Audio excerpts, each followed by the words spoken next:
Coming in. User joined your channel. Hi, everybody. It's Maria from What's the Story with Maria. Welcome to our very special edition of the show. I am bursting with joy because these are two of my beautiful, wonderful friends, Darcy Blakesley and Richie Campbell, and they both ran the marathon yesterday. So this is our New York, there are their medals. This is our New York Marathon show. And so that's why I am so happy, and we're going to tell you a little bit about that in a minute. So as I told our guests that what you're going to see a lot is people will start joining us. So Susie Turgeon, she is Adam Chandler's roommate. However, she's my friend now. I have stolen her. And she is from Boston, so go Pats, go Red Sox. Johnny Tamaro, he was Tony and Tina's wedding. Melba LaRose, hi Melba. Rich Koick, he's a wonderful photographer. Rory Taggart, yay! From Canada, so we get so many wonderful people. Stephen heard of me, and you know Stephen comes to Duplex. Judy Jerome just joined us. Thank you, Judy Jerome. Yay! Okay, so we are going to start our show. First of all, I want to tell you, this is Armed. We're part of Armed Radio, so Armed Digital Media. Thank you so very much. Thanks to Joe Rocks, Joe Savino, and Jimmy Bell. Jimmy Bell is our engineer, and Jimmy saves on a weekly basis, if you know what I mean. So thank you, Jimmy. I really appreciate you. Okay, so Meg Gallagher, I went to high school with her. Louise Cormier, I have my glasses off now. I always like to say hi to the people at the top. Irina, my friend Irina, she's a makeup artist. We have to have her on. Carla Ircole, she's a photographer. My cousin Gina Savino. I love Gina Savino. She is a hairdresser. I'm going to be coming by to see you soon. Joe Cangelosi. Yay. All right, so this is what I want to start the show off with. So Darcy and I work together as singers, and Richie is a musical director and piano player, band leader, amazing guy, extraordinaire, and we work together many, many times. So what do they have in common? That they've worked with me over the years, and that they ran the New York City Marathon yesterday and have run it at different times. Now, another thing I want to say is I told Darcy, you know, I want to have you on the show, and Richie, I also want to have on the show, and he ran the marathon. So who reached out to who first? Richie, did you reach out to Darcy?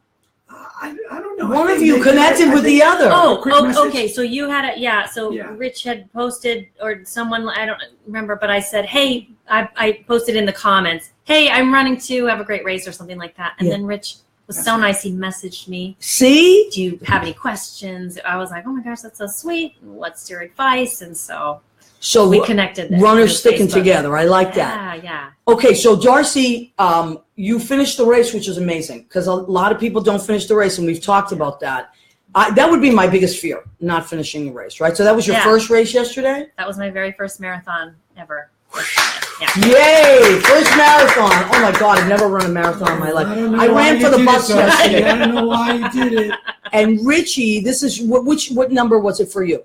So this was my 18th consecutive New York. 18th consecutive. Did not miss 1 year. Big amazing. Yay! Richie Campbell. I've done them all since 1999. Wow. And I've done 3 others. I've done London, San Diego, and Boston. Wow. So Boston's my hometown. You're a California girl. Yes. San Diego, and then London. So Richie, which one was the most different from New York of all of those races? The most different is San Diego because it's much quieter. Boston and London are huge crowds and real big ones. The San Diego one is a much mellower scene. Oh, really? So is it because the streets are wider? There's just less people. Really? Just so less people come out? Yeah. And the year I did it anyway, a lot of it was in a park where there just aren't a lot of people in the park. Really? Don't you remember when you went over the bridges? Yeah. Going over the bridges, there's nobody. Like quiet. Yeah. So there a large section of San Diego you're going through there. Okay. And just, like when you come up First Avenue or when you go through Brooklyn, 4th Avenue in New York, people are 3 and 4 deep. Really? San Diego would just be like one line of people, It still was great. And how many miles is San Diego? All marathons these days are 26.2. Really? Yeah, that's the standard marathon length. Okay, and then they'll call it like a half marathon, a 5K, a 10K, right? They'll call things like that. So we were talking about this beforehand. So Darcy, you kind of fell into this quite by accident, right? Richie, you have always been a runner, right? Yes. And you knew you wanted to run the race from the first time? No? No. Okay, quickly. In 1998, I watched the race with my sister who had a friend running. Okay. And her friend's great athlete, did very well. And we met her afterwards for drinks and food. And I couldn't believe how good she looked. She looked like, amazing. Like I thought she would look like death warmed over after the marathon. So we're drinking beer, and like on the third beer, my sister says, my brother and I are going to run next year. And I kind of went like, no way, that's not going to happen. Well, we both went into the lottery, and we both got accepted, and we ran the race in 1990. We were just talking about this. So, Darcy, I want you to tell your story of the lottery. That is so funny. So, my stepmom is a runner, and she did the Boston Marathon in 20.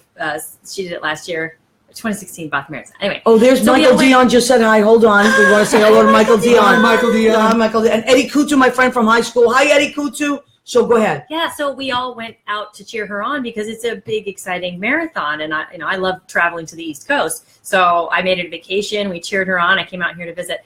Anyway, and I ran the 5K, so I'll dabble in jogging. And when she got into New York, a while later, she's telling me about it. She's like, I did the New York City Marathon. I'm like, oh my gosh, that's great. We'll all go. We'll run the 5K. We'll support you. It'll be so much fun. We'll make it a trip again. And she's like, why don't you sign up? And I was like, I don't want to. I don't want to run 26 miles. That doesn't sound good at all. It sounds terrible. Right. And she was like, well, I might want to enjoy it. In New York City, it's supposed to be one of the funnest with the biggest crowds. She's like, I want to enjoy it. I want to see things. I'll take it slower. And I thought it might be fun. She's like, and she said, I'll go slower. We'll do it together. Wouldn't that be fun to do it together? And you know what? Just sign up for the lottery. She's like, you probably won't get in. And I was like, okay. So that's why you did. I signed up for the lottery. So let me get in. And let me tell you something quick. So the first one I did was in 1999, and in those days, the way the lottery worked was like this. If you lived in New York, you went to Central Park and got online, and the line that day. Went, no, months and months and months before in the spring. Can you imagine that day? Come on, let me in. No. Somebody let me in. I'll pay you. The Italians would be pulling out their wallets. The line they would be showing money. Ended to get your form to be in the lottery. You had to get this piece of paper to be in the lottery.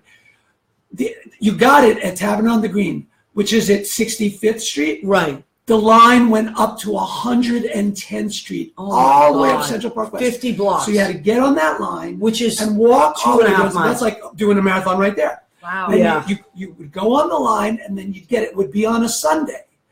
You'd get your form, Saturday or Sunday. I think it's Sunday. You'd get your form, and what everyone would do is, because you couldn't mail it before midnight on Sunday, you'd go to the 34th Street Penn Station post office, because that was open 24 hours.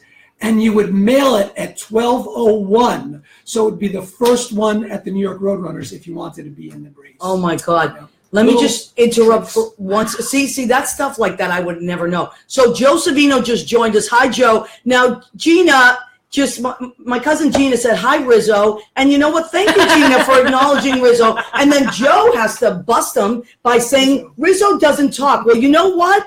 Rizzo does talk. Rizzo.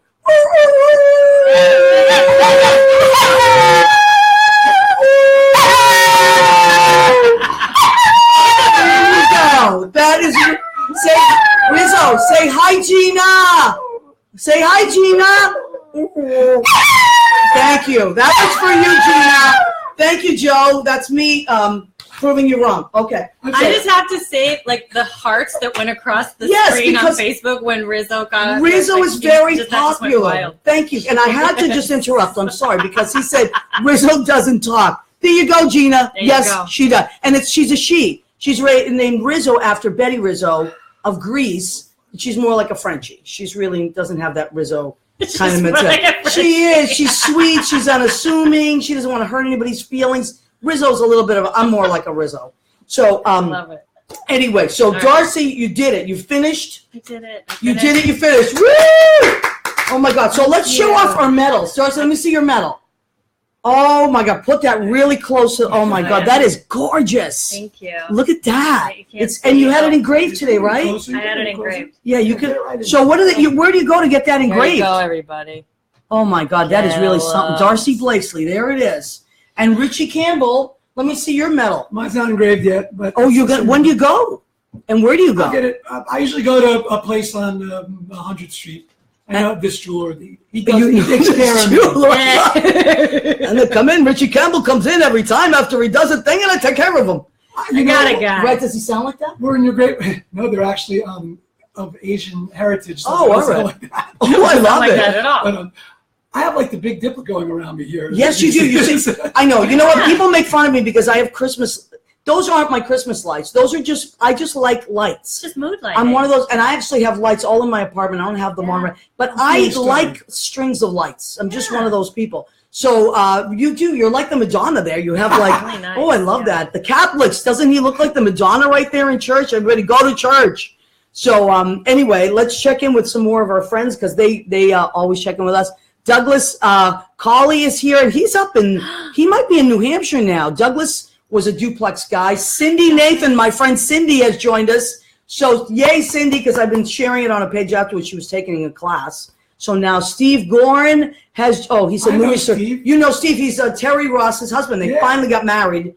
I mean, after years of living in sin, they finally did the right thing. I mean, Jesus, Terry finally made an honest man out of him. So, okay, so Darcy, you're originally from where?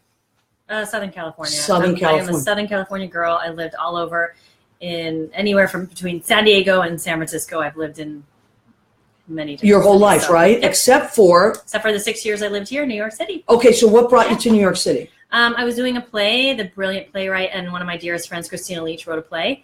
And it was at the end of my college career, and it went to college festivals. Anyway, they produced it out here. We got to do it at the Cherry Lane Theater. Oh my God, great theater. It was June, I think, of 2003, and I just moved here when we brought it here. And did you expect to stay the 6 years, or did you think you were just going to stay for a little while? I didn't know what to expect. It was open-ended. I love that. Because I just heeded the call. I said, this must be what I'm supposed to be doing now. This is why I'm moving to New York. I'm supposed to move to New York. Okay, great. What's in store for me? Isn't that great when you can do that? But I think when you're in this business, you have to be open to that, right? Especially as an actor. Sure. You get a show and it could be in another town. I'll tell you what, I didn't expect to, I didn't expect to perform a cabaret show. You know what I mean? And that was sure years later. But when I moved here just going, okay, I'm supposed to go to New York. What you got for me? Right. So, and I ended up doing a lot of different things. Oh, that show was great. By the way, Darcy did this cabaret show, and I happened to direct it. So I'm very proud of that. Yeah. It was such a good show, and it was called, I couldn't remember that night. Yeah. It was called Earth to Darcy. And the reason we named it that was because what Darcy was great at, but I think it's a California thing. Now that I've met more Callies. Huh. What Darcy was really good at our job, which used to get very hectic, it still does, at our nighttime singing gig, it would get really hectic. And what Darcy was really good at, she would just detach. She'd disappear, and I'd be like, where's Darcy? Has anybody seen Darcy? Where'd she go? And then she would be behind something like this, kind of taking it in. And I was like, Darcy, are you okay? She was like, I'm fine. And what she was doing was grounding herself. Mechanism. Yes, which was a California thing. But New Yorkers or Northeastern people, we don't do that. We're like, what's happening? Somebody get me and whatever. But Darcy was just like, I'm just going to leave the room now. I'm going to take a moment. So that's why one day I think somebody said Earth to Darcy, and that's what we named the show, Earth to Darcy. So, Rich, you're a pretty mellow guy yourself, right? I would put you under the mellow guy category. Yeah, I think so. So you were born where, Richie? Well, I'm a lifelong New Yorker, but I was actually born in Texas because I didn't know that. My father was in the service. But okay, well, you were an army kind of guy, like that your dad traveled? No, it just was one of those things. My mother went there and had me and brought me right back to Brooklyn. My family's from Brooklyn. Okay. My great-grandparents settled in Brooklyn, and then I went to high school on Long Island. Oh, all right, great. And did you play, you play predominantly piano, or do you play other instruments? I do. I play guitar, I play bass. Okay, somebody asked me, Barry Silber, actually, one of my friends, when he saw your name, was like, you mean the bassist? And I was like, I don't know if Richie plays bass. Is there another Rich Campbell that's a bassist? There's a guy with the same name that has actually played bass for America. Right, that's what I think he's talking about. Years ago, when my sister first set up my website, she found all over the country there were musicians with the same name, Rich Campbell. Right. We could have made a band with just the Rich Campbells. Professional musicians. Oh, I love that. So what if we want to find your website, Richie? What is it?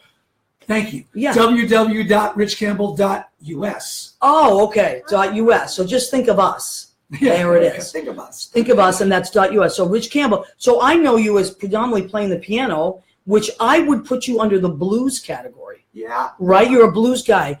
However, one day I said to you, you said something about George Winston, who I love George Winston. Anybody that knows George Winston knows how beautiful that's piano. What would you put that under? New Age? Yeah, I think he kind of went under that category. And I was like, you said when I first started, I wanted to be like the next George Winston. I was like, really? I would never have connected the blues Rich Campbell that I know and that George Winston New Age guy. So bridge that for us. Tell me, like as a kid, what how did you envision your musicianship, and how did it all come to be? Wow, I know it's a loaded question, but to go from George Winston, it's such a journey. I've been playing music. See, people want to know. They're all liking it. They're liking it. Yeah. I've been playing music professionally since I was a teenager. The first gigs I had when I was in high school, we had an oldies band that did like Sha-na-na 50s act. I love that. Act that started getting hired at sock hops, and then this little bar, we were all underage, but this guy liked it, and he started hiring us. I was 15. I was working in the bars playing. Unbelievable. And what instrument were you playing? I actually played guitar in that band. Okay, see? I didn't know any of this about you. And then I went off to school as a piano major. What school did you go to? I went to SUNY Potsdam, the Crane School of Music. Okay, great. And studied piano, and my degree was in music ed. I got out. I was a music teacher, and all the time I was teaching music, I was still playing professionally in bands and in clubs and at parties. And late night. By that time, I'd started doing weddings and wedding bands. And that's what you do. That's what you do to support yourself. But it's also fun, right? Oh yeah. Yeah, playing music. What people, it's work, but it's the best kind of work. Yeah.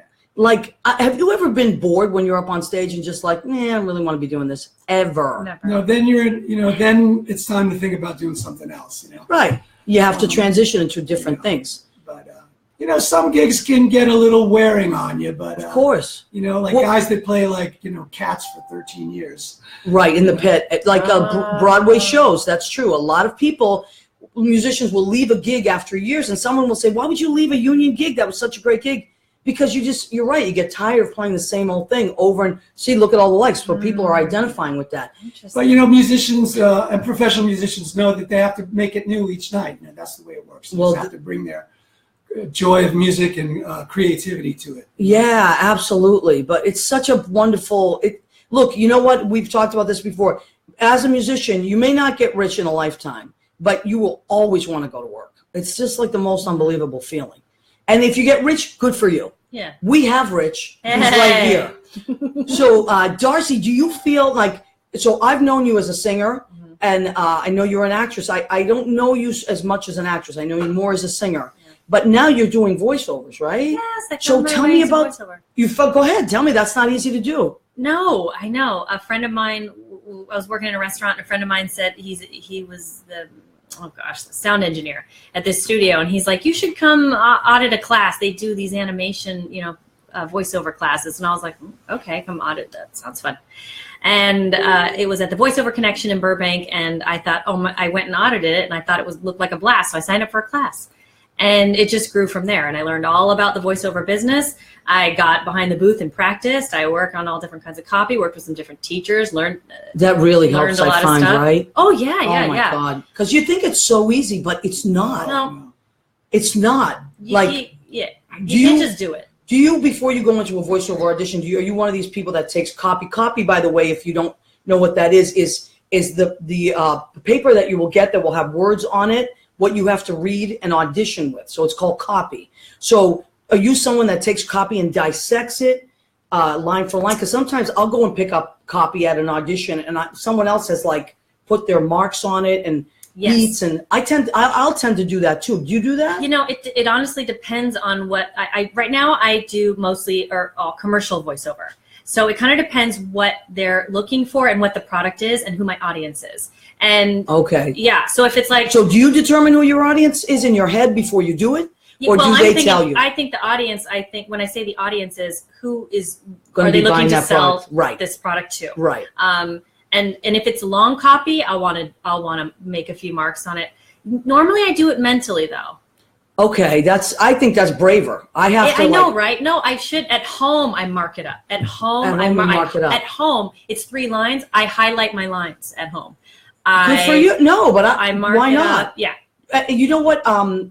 One of the things that I learned in some of the commercial classes I took, and it's so, look, I'm a big ham. I've been a big ham my whole life, but I cannot put in enough of a plug for taking classes. Mm-hmm. The things that you learn, even just from watching other people, is amazing. Mm-hmm. And one of the things that I loved that I learned in classes was pick someone you're talking to. So when you are auditioning, always don't just that was something that I was like, really? Like what? But it helps so much. So I have certain people that I talk to when I'm doing an audition. You have to just look into a camera most of the time, and it's very difficult to find your place. But if you pick someone that you're talking to, it helps every time. Are you going to tell us who you talk to? Sometimes I pick, Kurt at work? Yeah. Our friend Kurt Kelly? Yeah, Kurt I Kelly. don't even know if I ever told you this, Kurt. I don't know if you're listening, but sometimes I talk to Kurt because Kurt is one of my friends that we've been friends for 20 years, and I can yell at Kurt and he can yell at me, but we can stay friends forever. So, I can say, what the hell are you thinking about? That's ridiculous. And he can say, you're ridiculous. And so I can get that energy of that kind of thing up. Yeah. And as you guys know, some of my commercials, one of the things that I end up playing is like a bitchy housewife or an angry customer. So my master's in emasculation has worked out really, really well. Master's in emasculation with a minor in cock blocking. That's me. So that's worked out really great. So sometimes I talk to Kurt. Great. Do you do that? Do you pick a certain person? Yeah. So sometimes, if I'm giving advice, I will either do it to one of my nieces or nephews, my brother Mike, and I'll literally say his name. I'll be like, Mike, and I go into the coffee. Yeah. Or if I want to tell, if it's whatever just depending on what the product is and who you're selling to, I'll pick my best friend. They always say pick someone close to you. Right. Pick someone that you would just be talking to. I could be talking to you, Maria. Oh, that's I came across this amazing thing the other day. I want to tell you all about it. And that's for really, if they want, a lot of it is, Intimate, conversational. Conversational, right. So it really helps for the conversational, but it helps for anything because it adds, you don't know it adds a personal connection. Absolutely. And it doesn't sound like a performance. And the thing is, like right now we're Facebook Living, right? However, there's so many people that are listening to us just on the radio right now. So we're talking to each other because we are having a conversation, and that's what it sounds like. But if you were to look at a soundboard, and you would see different levels happening because our voices are changing. They're getting warmer. We're trying, and we're not intentionally trying to make a point. We're just talking to each other. Right. But so it does help very much. Absolutely. You can tell the difference. It's subtle, and you may not be able to tell, but the sound engineer can tell, and the listeners can tell. Right.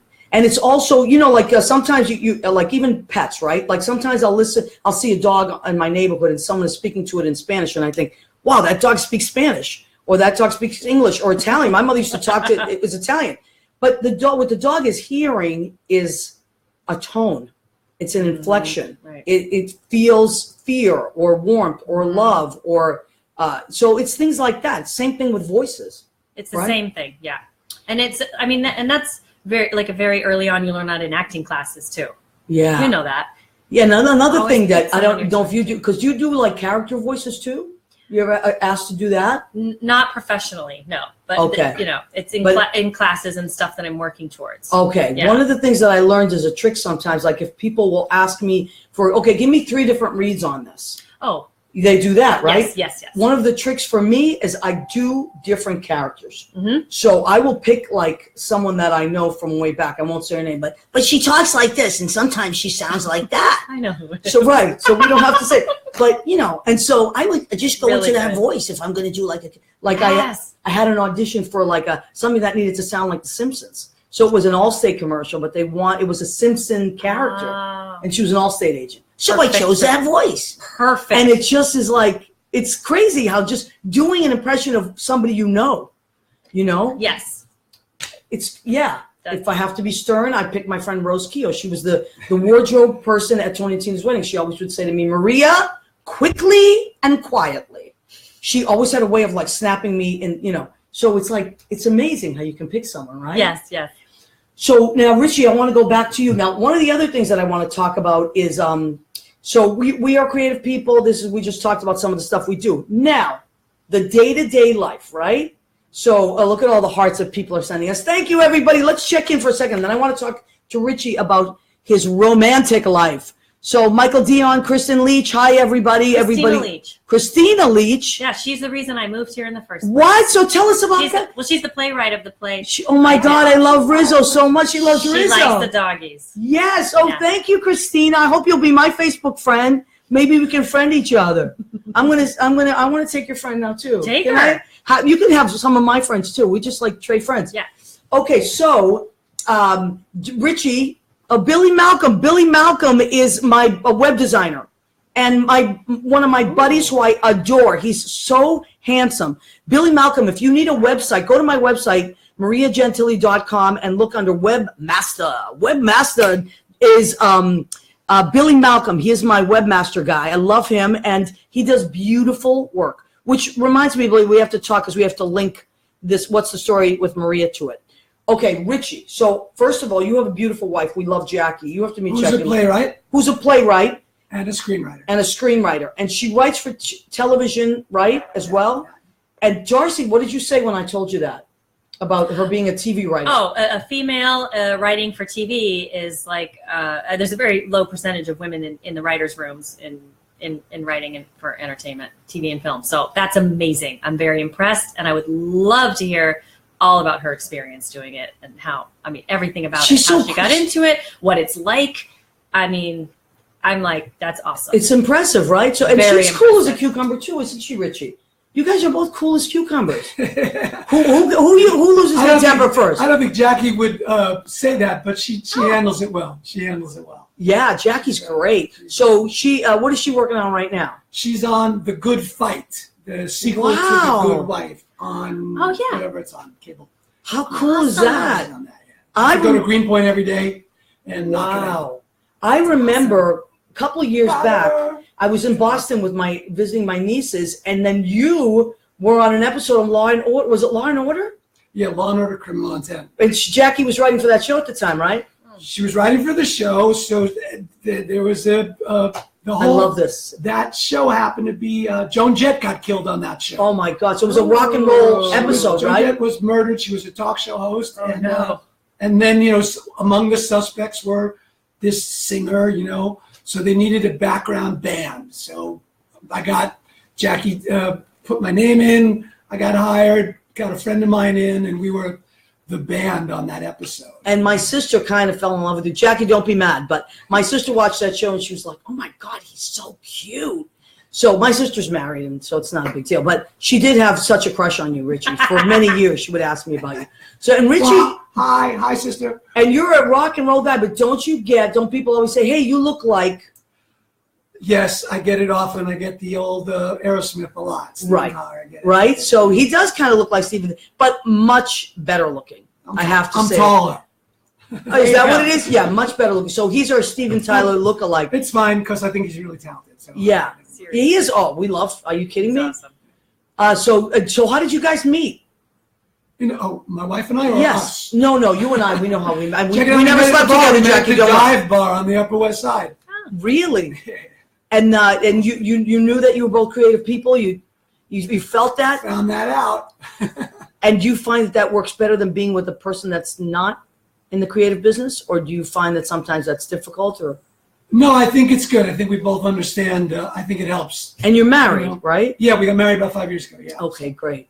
Yeah. So you think it helps? Okay. Yeah. I know a lot of people that don't want to date. Actors don't want to date other actors. Singers don't want to date other singers. Well, I think that's a real close thing. Like maybe if it was two playwrights, right, or two musicians, maybe. But even that should work. But we're in different. Both are creative, but in different fields. So it's not so much because I think two actors might be competitive. Like one's getting gigs and the other one's not getting gigs. Yeah, I can see that. I mean, it still can work that way. But and have you ever had to go away for long stretches of time, or Jackie go away? And since we've met, Jackie's had to go away. But we worked it out. Mostly to LA, yeah. She's in LA, yeah. And the work is there. But and that must be hard. It was hard, and but you made it work. I remember when that was going on. Yeah. And then you come back together again, which is so nice. So sometimes that happens in this business. If you're not in this business, that is one of the things that you have to be prepared for when you're in a relationship with someone that is creative, works in the arts. Sometimes people go on cruise ships for months at a time. Sometimes people get shows in other cities, or they're on tour, and they're traveling all through the country. These are some of the challenges that people come across, right? Yeah, years ago I toured. I toured with an act called the Triplets. We opened for the band Chicago. Wow, I love Chicago. We did some really big venues. It was a lot of fun, and I might have been at some of those concerts before. But you're away. I mean, you're living in a bus. You're going hotel to hotel. That part of the life can be tough. But also, the people back home, they're happy you're doing it, but they kind of forget about you a little bit, especially the people hiring. It's if you're ever on the road, stay in touch with people back home as much as you can. Wow, that's because really nice. Yeah. Like, look at people are all the hearts. Look at that. People are agreeing with you. It's like, like if someone needs a piano player this Friday, they're like, I might have just come home, but they're like, oh, Richie Campbell's still on the road. Right. He'll be home in a couple months. They're not thinking of you. You got to let everybody know. I'll be home. November 31st. There is no November 31st. I'll be home November 30th. And let them know you'll be home for whatever gigs are coming around. Right. Okay, well that's really, really good advice. Yeah. All right, let's get back to the race, yesterday's race. So, as Richie, listen, if I had a medal, I was thinking of just finding a medal somewhere and wearing one because I want to be part of this too.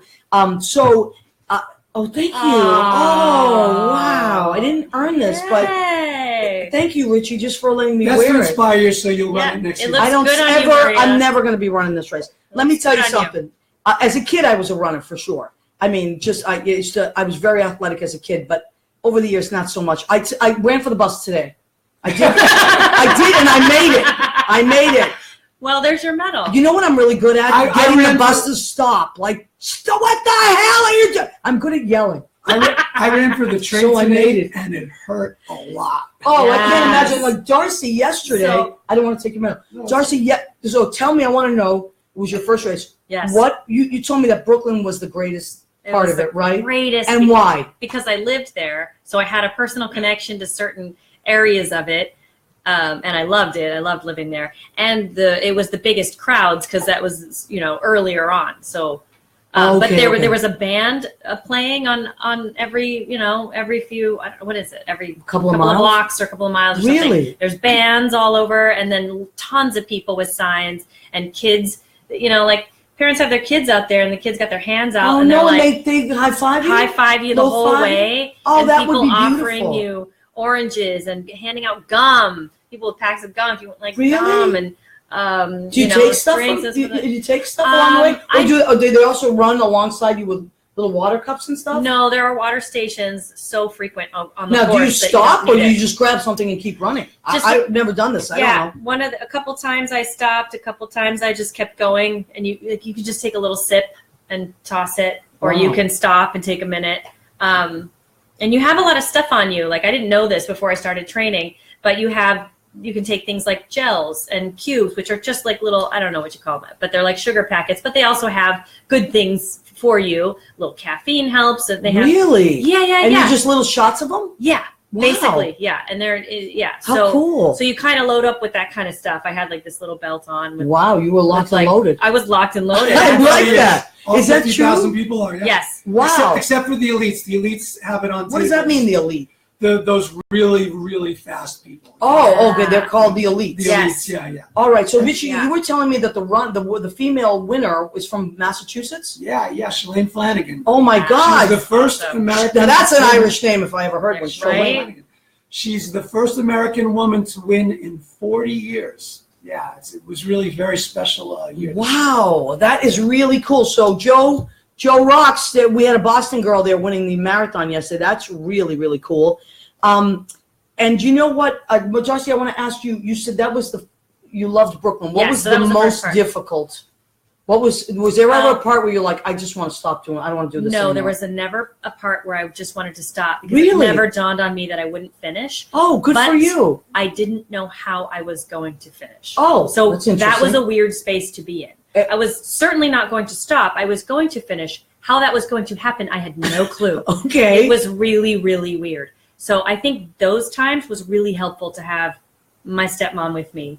Did she run alongside you? She ran with me. And That's she's great. fast. She slowed down. Wow. She cheered me on. Are you kidding me? What's her name? Her name's Kathy. Kathy what? Let's Blakesley. give Kathy Blakesley, shout out for Kathy being an Blakesley's amazing stepmom and running alongside her. She is amazing. I gotta say, she's the person who thinks I can do all these things that I would never think I could do. I never would have, Oh, that's just little things. Like she's like, beautiful. you need to audition for this. It wasn't The Voice, but it was like X Factor or something. Yeah, you should totally audition for that. She completely believes in me, and I'm like, why would I audition for that? Like, what are you talking about? I'm not going to do it. I went and did it because she was like, let's go. And she went with me. We went and did it. That so is with the so marathon, great. she's like, you can do that. And I'm like, why would I do a marathon? That sounds awful. She's like, no, you can So do it. your It'll be good." stepmom, what would her? I'm just so gullible. So she's a really fast runner, though, right? She's very fast. And she ran alongside you on your first marathon. Yeah. Amazing! I'm so impressed by that. Yeah. What a beautiful, compassionate, Really cool. wonderful thing to do. Yeah. Kathy Blakesley, Really cool. yay! She was awesome. Oh my God. I don't know how I would have done it without her. So, Not sure how that would have- so what was the hardest mile? So or- I don't know exactly what the hardest mile was, but it's obviously sometime after 18 and 20 Okay. because everything just hurts and there's no way to get comfortable. You stop to walk, doesn't help. Keep running, still uncomfortable. You must cramp up, right? I didn't get any cramps. Wow. I just it just hurts. Your feet are pissed and your body's like, what are you doing? But nothing ever said, like, I never hit a wall. Nothing ever said, oh no, I can't do it. Nothing ever said that. It was just like, how do I get comfortable? How do I get comfortable? And it was footstep by footstep by footstep by footstep by footstep by footstep. Amazing. By foot Look at everybody is like all the wows. Thank you, But everybody. Darcy, I think Tell me. from learning, Dímelo. Yeah. the good news is you didn't hit a hard wall, but Right. I think what you explained is you kind of hit a mini wall I did. between 17 and 22. There's a whole lot of information about what happens. Well, in your what does biology. happen? Tell me what happens. It's fascinating. You've kind of burnt everything. You've kind of gone through all your energy, and supposedly your body starts burning fat at that point. Right. I'm and still not going to run. I'm not doing it. I could use some fat burning, but I can't do it. But even that, to be honest, they're even wondering if that's really what happens. But Right. but between 17 and 22 miles is when things change and it can become really, really hard. Yeah. And that's when you have to stay mentally focused. Yeah, it was really great. At one point, it was between those miles, like I said, I don't know, 18 to 20 something, where I was like yawning, and Yawning, she's like, really? "Are you okay?" And I was like, "Yeah, I'm just like tired. Like I want to lay down in the middle of the road and go to sleep." Darcy, I can see you doing that. But on Right? top I can of that, see you So just she, go ahead. she goes, take a gel. take a gel. Okay, she knew Yeah, what to yeah, say. She knew to do, and I was She knew like, what to do. okay. Now, before I forget this, I want to talk about, Richie, you did something was it 5 years ago that we had Hurricane Sandy happened? I remember this because you and I remember this specifically. So Hurricane Sandy happened, and we as New Yorkers, were you living here? No, I wasn't. Judy, Jerome is in the audience. Judy's She's in going to New be on our York. show a little bit down the line. Yeah. Judy, were you living here? Yes. Okay. So what happened was, as people that don't know across the country and across our other countries that we broadcast to, is we had a tremendous hurricane, and the city was flooded. Things were destroyed. The subways were flooded. The city was frozen pretty much. The subways weren't working. Didn't have any lights or things like that. And it happened to fall on right before the marathon. So they canceled the marathon because they didn't feel it was right to have some people run and other people had nothing. Now, what happened was there was people coming in from all over the world that flew here, saved their life savings, whatever it was. People from Australia, people from China, people from Nigeria, people from everywhere were coming here to run, and they couldn't run. So it was this awful thing. And I remember saying, oh, Richie, I'm so sorry that this happened. And you know what Richie did? He did an amazing thing. You and a bunch of other runners. Tell them what you did, Richie, because I thought this was such a beautiful thing. So when they canceled the marathon, we were all, what? And it made sense because Maria just mentioned how bad the city was, but there are areas of Brooklyn especially and Staten Island that really, really, people, houses destroyed. It was really bad in some neighborhoods. I think worse than a lot of people still realize, especially in Staten Island. So someone on Facebook had the idea, hey, runners, we can't run. Let's meet at the ferry the way we would have done. Staten Island Ferry. Go to Staten Island. Bring a backpack full of things that people could use. Anything they might need. I'm getting chills already. Getting chills. Food, water, cleaning supplies. Anything that someone having gone through a hurricane and in need might need. I went to the ferry, there was 1,000 people. It was unbelievable. 1,000 people. Runners with backpacks on and supplies. Filled with backpacks. I actually, the night before, made a sign that said, marathon canceled, runner going to Staten Island. Any donations will be accepted. Yep. And in a half an hour, I had more than I could carry. People I met up with you. Yep. Everybody, we were all running. Not running. I wasn't running. I drove there, I think. To be clear. To be very clear. So just to kind of keep a hint of the whole marathon thing, so the organizers had us take the ferry across to Staten Island, and then they assigned us neighborhoods to run to with our backpacks. So we went from the ferry about 6 miles in. I think it was called New Dorp. Yes, I know New Dorp. I lived in Staten Island for a while. Down by the water. It was... I couldn't believe it. There were, boats 4 blocks from the water where they shouldn't be. There were, the first line of houses were just destroyed, decimated. It was really, really, really bad there. So, once we got there, it was just, hey, what do you need? People were taking out some old furniture. You gave them a hand. People were cleaning. Hey, I got a little Windex here. Hey, can you use some soup? What can you? We all got, they were so happy, and it made us feel good, but it was necessary. It was needed. That was really bad. But isn't that a typical New York thing, that New Yorkers really do come together like that?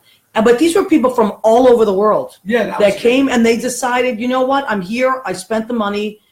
I'm going to help out. It was such a beautiful, I wish we had, I was just going to say I wish we had it, but we do have it. We just have to tap into it. So we have the potential to do that as human beings. There are a lot of things that we disagree on. God knows we disagree on a lot. But what we can agree on is that we are all people that need each other at different times. And what we should really do is we should stop, take a minute, take a breath, and say, how can I be of service instead of what do I need? Mm-hmm. How can I be of service today? Who needs me and what can I do? Even if somebody, you don't see eye to eye on something, those are really the people that you should kind of reach out to the most. Because that's where, I know for me, I do that. There are many people I don't even want to talk to. But what I do is I really pray about it and say, I'm going to really try to feel compassion for this human being. And it makes my day better and my life easier. So I thought that was a beautiful story, Richie. Always gives me chills when I think about that. What you just said was so beautiful. Yeah. No, but it's true. I think about that all the time. I'm so glad you said what you just said. And sometimes what it really is behind all this is fear. There are really only two things in life, love and fear. That's what everything stems from. Greatest motivators, right? Right? And so many times we're on opposite sides because we're really just afraid of each other. But if we just stop and say, what do we have in common? We have so much in common. Which brings me to the segment of the show called Go ahead, keep eating. Yes. This is Joe Rox's favorite part of my show. He sometimes will bust him on me and ask me what I'm cooking. Joe, of course, Joe Rox is the big cheese at Armed Radio, and I just happen to know him personally. But okay, so tonight, what did I make? Holy mackerel, shrimp scampi. One of my favorite dishes, and it. Oh my God, it smells delicious. So right after the show, I'm going to heat up the shrimp scampi. We have a delicious salad. I love shrimp scampi, but I won't just make it for myself. I have to make a huge batch of it. And I asked everybody if they, not everybody likes everything, get asked. But that is something we have in common, food. I bet you anything that if we just put our ridiculous stuff down, we just stopped and asked each other, what do you want? What do you feel like eating? What do you feel like eating? I am willing to cook all the time. So if you're in a bad mood, come to my house. I'll cook for you and tell you to, and then we will all get along. All right, Aubrey Peterson joined us. Kristen Piero. You know Kristen Piero? Yeah. He shot my show. Yes, he shot. Well, he didn't shoot your show. He filmed it. He filmed it, right. Kristen Piero is an amazing friend of mine. He's a filmmaker. Darcy is very, very, very cute. Someone's flirting. Chris is flirting with Darcy. I know Chris. He's flirting with you right now. Chris is very cute. He made the funniest movie recently, and he's making a sequel to it. He's so funny. I was thinking during the marathon, people said, put your name on your shirt. You told me that, too. I didn't, but I wish I had. But I thought of different funny shirts I should have worn, and one of them was I'm single, or call me. Really? Chris, thank you. All right, listen, don't tempt Chris, because he is a great, proactive guy about that. Colin Maxwell checked in. There's Christina Leach again. Yeah. Darcy, Isaac is watching. Yeah, who's Isaac is my buddy. Isaac's her son. And my buddy Isaac, so I got to say, hey, Isaac. Hi. Charles Caselli joined us. Neil Parrish. Hi, Neil. Dom Giovanni was on our show last week. Oh, my God, Dom Giovanni. Did you see last week's show? It was hysterical. Neil, we got to get you on the show as well. So let me see. We have about 12 minutes left to our show. Wow. So I know it flies by. All right, so one of the things I want to do, I want to shout out to my friend Edythe Gershman. Edythe is someone that I just recently met, and we are fast friends. So I'm going into my own little business, selling beautiful skincare that I love. I am not someone that will push something I don't believe in, but I really love this product. It's called Rodan and Fields. It's the doctors, the dermatologists that created Proactive. And they have this amazing skin line for everybody else now, And so I just want to shout out to Edythe, who gave me my first glow pack here, and I was sold. So I'm going to be doing that. I'll tell you guys a little more about that in different promos. But I'm going to be selling some gorgeous Rodan and Fields stuff. I'm going to be going to Boston. I'm going to be going to Pennsylvania to visit some friends. And I might even go to Wisconsin and see Katie Cass and with my little Rodan and Fields stuff. So that's a shout out to Edythe, because I know she's watching tonight. She was nice enough to share it on her page and all that stuff. So Darcy, your brother Mike was here yesterday. That's right. He's from LA? Brother Mike, yeah. He's very cute. Orange County, California, to be more specific. Okay. So he was visiting. He did not run, though, right? No, he ran the 5K. Oh, he did? So my dad and my brother both ran the 5K. So how does that work? That happens before the race? Yeah, that's on a day or two. It was, it's Friday or Saturday. I don't remember. But Judy says hello. Judy Mesa. Hi, Judy. She got hi with lots of Danny McCormick, Leo Rodriguez. Okay, Leo, you got to come on the show. We got to work it out.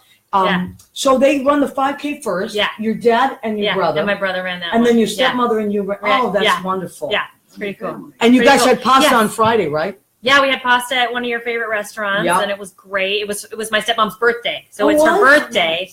Then she ran. Does she live in LA as well? She did. Yeah, they live in Orange County. Next time I come to LA, I'd love to meet your family. Yeah, Wouldn't that be fun? I would love that. Oh my God, I would love that. So Richie, so you just always plan on running the marathon again, right? You're just one of those people, or do you ever? Yeah. Well, go ahead. Say maybe not this year. Has that ever happened? Any year where you were like, I don't know? I think at mile 18 every year. I think that. I'd like to say, how does this work? How do you?